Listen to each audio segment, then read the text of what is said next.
Halo sobat, salam jumpa lagi. Melanjutkan kisah Nogososro dan Sapu Inten untuk sobat semua.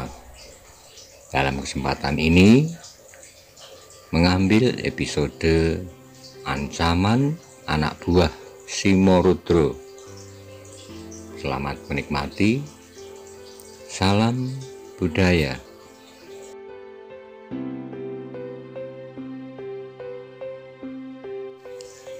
Belum lagi mereka habis bercakap-cakap, tiba-tiba terdengarlah derap beberapa ekor kuda.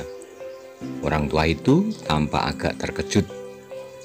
"Anak mas, itulah mereka datang. Pergilah ke belakang rumah ini supaya anak mas tidak terlibat," kata orang itu. Maiso Jenar ingin membantah sebab ia sama sekali tidak dapat membenarkan kezaliman yang demikian itu berlangsung terus. Tetapi sebelum ia sempat berkata, dengan penuh wibawa orang itu mendesaknya. Entahlah pengaruh apa yang menusuk perasaan Maiso Jenar sehingga ia tidak dapat membantah lagi. Sebentar kemudian benarlah apa yang dikatakan. Beberapa orang yang dipimpin oleh seorang yang bertubuh tegap tinggi serta berambut hampir di seluruh mukanya datang dan langsung memasuki rumah orang tua itu. Tanpa berkata apa-apa, orang tua itu dengan ganasnya diseret keluar dan dipukuli dengan cemeti semau-maunya. "Panggil seluruh penduduk desa ini," teriaknya kemudian. "Suruhlah mereka menyaksikan contoh bagi mereka yang mau sengaja menghindari kedatangan kami." Saat kemudian anak buahnya telah berhasil memaksa penduduk desa itu berkumpul serta menyaksikan pertunjukan yang mengerikan. Semua penduduk tidak terkecuali tua muda, laki-laki dan perempuan dengan wajah yang ketakutan terpaksa berkumpul di halaman rumah petani tua itu. Beberapa orang perempuan menutup mukanya dengan kedua belah tangannya, sedang beberapa orang laki-laki hanya bergumam, "Kasihan orang tua itu. Mengapa ia tidak memenuhi permintaan orang itu saja? Bukankah 2-3 butir kelapa telah dapat membebaskannya dari derita yang sedemikian?" Sementara itu orang yang tinggi besar itu berhenti memukul, lalu dengan lantangnya ia berkata, "Lihatlah para penduduk daerah Pangrantunan, inilah sebuah contoh dari seorang yang dengan sengaja membantah peraturan kami. Pada waktu kami datang untuk pertama kalinya pagi tadi, ia telah menghindarkan diri dengan meninggalkan rumahnya. Untunglah bahwa ketika kami datang untuk kedua kalinya, ia sudah ada di dalam rumahnya, sehingga aku dapat memaafkannya untuk tidak membakar habis rumahnya serta merampas semua miliknya. Tetapi meskipun demikian, kami anggap perlu untuk sedikit memberi pelajaran kepadanya." Selesai mengucapkan kata-kata itu, kembali cemetinya terayun-ayun di udara serta dengan derasnya memukul-mukul orang tua itu. Segera beberapa jalur garis-garis merah, darah membekas di punggung yang sudah berkerut-kerut serta hampir tak berdaging itu. Kembali beberapa orang memejamkan matanya, apalagi ketika orang tinggi besar itu semakin keras memukul. Terdengarlah jeritan-jeritan tertahan keluar dari mulut orang tua yang disiksa dengan ganasnya itu. Tapi meskipun demikian, meskipun ada kesan-kesan kesetiakawanan di antara penduduk, ternyata sama sekali tidak berani berbuat sesuatu. Beberapa ratus orang laki-laki yang nampaknya juga tegap-tegap dan kuat tak dapat berbuat apa-apa melihat salah seorang warga desanya disiksa di hadapan matanya oleh tidak lebih dari 10 orang. Ini adalah suatu hal yang aneh. Hanya dalam waktu beberapa tahun saja, desa ini tidak hanya mengalami kemunduran kemakmuran serta pemerintahan, tetapi juga mengalami kemunduran jiwa yang sangat mengejutkan. Suatu daerah di mana seorang sakti yang bernama Soro Dipoyono tinggal dan memerintah, kini mengalami suatu penghinaan yang sedemikian besarnya tanpa perlawanan sedikit pun. Maiso Jenar yang kemudian menggabungkan diri dengan para penduduk setempat menyaksikan semua itu dengan darah yang bergolak. Ia tidak bisa membiarkan kelaliman-kelaliman serta kemaksiatan semacam itu berlangsung. Tapi meskipun demikian, ia mempertimbangkan juga beberapa kemungkinan. Sayang bahwa saat itu ia masih belum bisa menjajaki kekuatan Simorudro yang sebenarnya. Ia juga mempunyai dugaan bahwa apabila terjadi sesuatu dengan orang-orangnya di suatu daerah, pasti Simorudro tidak akan tinggal diam. Mungkin daerah itu akan digilasnya habis serta dijadikan lautan api. Karena itu Maiso Jenar jadi bimbang. Ancaman itu pasti merupakan salah satu sebab mengapa tak seorang pun yang berani menentang peraturan Simorudro, kecuali malahan seorang tua yang sudah putih seluruh rambutnya. Juga merupakan suatu sebab mengapa hanya dengan 10 orang mereka berani melakukan tugasnya, bahkan berani melakukan siksaan yang sedemikian kejamnya. Semeti orang brewok yang gagah itu masih tetap memukul-mukul dengan bunyi yang menyentak-nyentak. Juga dari mulut orangnya sendiri pun tak habis-habisnya terdengar caci maki dan umpatan-umpatan yang kotor. Melihat semuanya itu, hati Maiso Jenar semakin tidak tahan lagi. Tapi hanya karena perhitungan keselamatan penduduk setempat, ia tidak segera bertindak. Ia telah memutuskan untuk mengikuti gerombolan itu sampai jauh keluar desa. Di sanalah ia akan memuntahkan segala kemauan hatinya, kemarahannya, serta kebenciannya.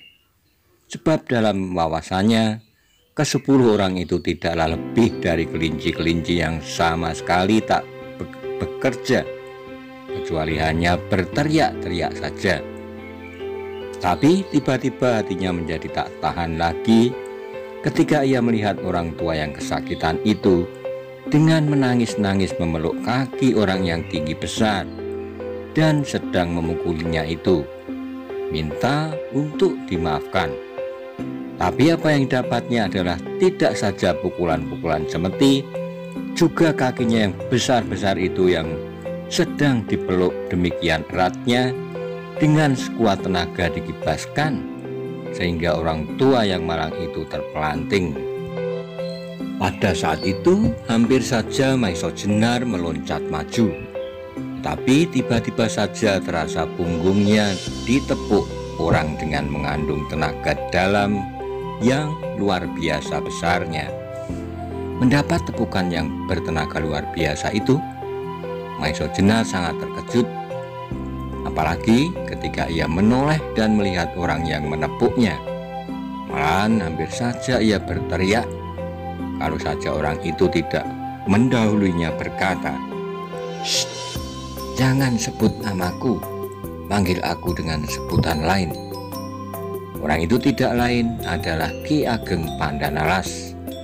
Sehingga demikian terkejutnya Maiso Jenar menjawab sambil tergagap, "Baik Ki Ageng." "Shh." Kembali Ki Ageng Pandanalas berdesis sambil tersenyum geli, "Jangan kau sebut itu." "Ah," jawab Maiso Jenar, "aku menjadi bingung atas kehadiran Tuan yang tiba-tiba." "Kau akan menolong orang itu?" tanya Ki Ageng Pandanalas sambil masih berbisik. "Ya, aku tidak sampai hati melihat siksaan yang sama sekali tak berkepri kemanusiaan itu," jawab Maiso Jenar. Ki Ageng Pandanalas tersenyum dengan wajah Ki Ardi yang jenaka. Kemudian katanya, seharusnya kau berpikir sebaik-baiknya. Mendengar keterangan Ki Ageng Pandanalas, Mahesa Jenar teringat akan kecurigaan atas pembicaraan orang tua itu. Maka jawabnya, memang Tuan, aku merasakan beberapa keanehan dari orang itu. Nah, lihatlah apa yang akan terjadi, potong Ki Ageng Pandanalas sambil menunjuk kepada orang tinggi besar yang sedang memukuli petani miskin itu. Benarlah bahwa sejenak kemudian terjadi suatu hal yang sama sekali tak terduga-duga. Tiba-tiba saja orang yang tinggi besar itu tubuhnya menjadi kejang, wajahnya berubah menjadi pucat. Beberapa kali ia meneriakkan kata-kata yang tak begitu jelas, dan hanya dalam waktu yang singkat ia terjatuh tak tahu diri. Segera terjadilah suatu kegemparan. Beberapa orang anak buahnya segera berloncatan untuk memberikan pertolongan, tetapi usaha itu sia-sia. Orang yang tinggi besar dan brewok itu ternyata sudah tidak bernapas lagi. Melihat kejadian itu, salah seorang anggota gerombolan itu menjadi marah sekali. Ia pun bertubuh tinggi besar, tetapi tidak brewok. Rambutnya bahkan hanya tumbuh jarang-jarang. Segera ia melompat maju dengan wajah yang merah padam. Ia sebenarnya tidak tahu apakah sebabnya, maka kawannya mengalami nasib yang demikian.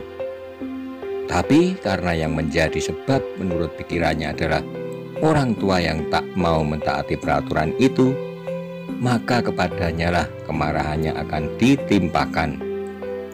Melihat sikap yang garang sekali, orang tua itu nampaknya menjadi semakin ketakutan.